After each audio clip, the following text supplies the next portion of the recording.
ನಮಸ್ಕಾರ ವೀಕ್ಷಕರೇ, ಸ್ಟೇಟ್ ರಿಪೋರ್ಟ್ಸ್ಗೆ ಸ್ವಾಗತ. ಜ್ಞಾನವು ನಮಗೆ ಅಧಿಕಾರ ತಂದುಕೊಡಬಹುದು, ಆದರೆ ಗೌರವ ತಂದುಕೊಡುವುದು ನಮ್ಮ ವ್ಯಕ್ತಿತ್ವವೇ.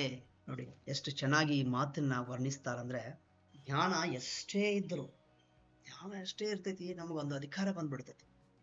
ಅಧಿಕಾರ ಬಂದ್ಮೇಲೆ ನಿಮ್ಗೆ ಗೊತ್ತಲ್ಲ, ನಿಮ್ಮ ಫ್ರೆಂಡ್ಸ್ಗಳೇ ಆಗಿರ್ಬೋದು ಅಥವಾ ನಿಮ್ಮ ಪರಿಚಯದವರೇ ಆಗಿರ್ಬೋದು, ಅವರ ವ್ಯಕ್ತಿತ್ವ ಹೆಂಗೆ ಚೇಂಜ್ ಆಗುತ್ತೆ ಅನ್ನೋದು ನೀವು ನೋಡಿರ್ಬೋದು. ಬಿಕಾಸ್ ದಟ್ ಈಸ್ ಅಧಿಕಾರ ಇರುತ್ತೆ. ಆಮೇಲೆ ಆ ಅಧಿಕಾರದ ವೇನ್ಸು ಒಂದು ಬೇರೆ ವೇನ್ಸೇ ಕ್ರಿಯೇಟ್ ಆಗುತ್ತೆ ಬಾಡಿಯಲ್ಲಿ, ದೇಹದಲ್ಲಿ. ಅವರಿಗೆ ಮೈಂಡ್ ಹೋಗಿ ಬೀಳುತ್ತೆ, ಓ ನನಗೆ ಅಧಿಕಾರ ಇದೆ ಅಂತ. ಬಿಕಾಸ್ ಅವರ ಹಾವಭಾವಗಳು ಚೇಂಜ್ ಆಗುತ್ತೆ.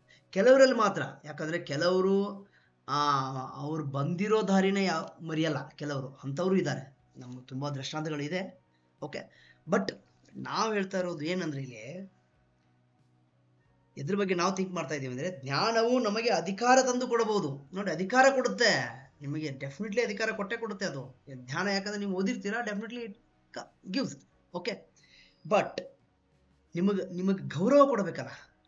ಆ ಅಧಿಕಾರದಿಂದ ವಾಪಸ್ ಹೊರಗಡೆ ಬಂದ್ರು ನಿಮಗೆ ಗೌರವ ಕೊಡೋದಿದೆಯಲ್ಲ, ಈ ಜನ ಎದ್ರ ಮೇಲೆ ಕೊಡ್ತಾರೆ ಅಂದ್ರೆ, ನಿಮ್ಮ ವ್ಯಕ್ತಿತ್ವದ ಮೇಲೆ ಕೊಡ್ತಾರೆ. ನಿಮ್ಮ ವ್ಯಕ್ತಿತ್ವ ಅವ್ರ ಜೊತೆ ಚೆನ್ನಾಗಿರ್ಬೇಕು. ನಿಮ್ಮ ಅಧಿಕಾರ ಇರಲಿ ಅಥವಾ ಬಿಡ್ಲಿ, ಡೆಫಿನೆಟ್ಲಿ ಅವ್ರು ಏನ್ ಮಾಡ್ತಾರೆ, ನಿಮ್ಮನ್ನ ಗೌರವ ಕೊಡ್ತಾರೆ. ಸೊ ಅದಕ್ಕೆ ಗೌರವ ನಿಮಗೆ ಏನಾರ ಯಾವ್ದು ಕೊಡ್ಬೇಕಂದ್ರೆ ನಿಮ್ಮ ವ್ಯಕ್ತಿತ್ವ ಮಾತ್ರ ಕೊಡುತ್ತೆ ಅಂತ ಹೇಳ್ತಾರೆ. ಇದನ್ನ ಬ್ರೂಸ್ಲಿ ಅವ್ರು ಹೇಳ್ತಾರೆ, ಜ್ಞಾನವು ನಮಗೆ ಅಧಿಕಾರ ತಂದು ಕೊಡಬಹುದು, ಆದರೆ ಗೌರವ ತಂದು ಕೊಡುವುದು ನಮ್ಮ ವ್ಯಕ್ತಿತ್ವವೇ. ಇದಕ್ಕೆ ವ್ಯಕ್ತಿತ್ವವನ್ನ ಚೆನ್ನಾಗಿಟ್ಕೊಳ್ಳೋಣ.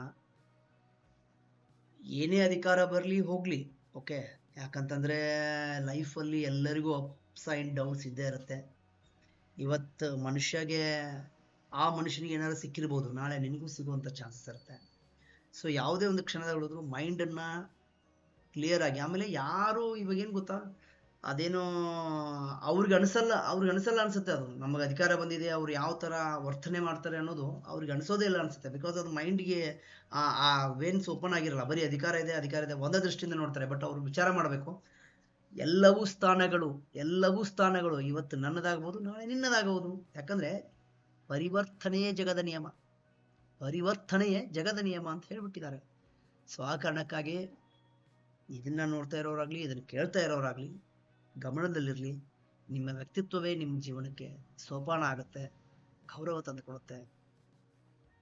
ನಿಮ್ಗೆಲ್ಲರಿಗೂ ಒಳ್ಳೆಯದಾಗ್ಲಿ. Thank you.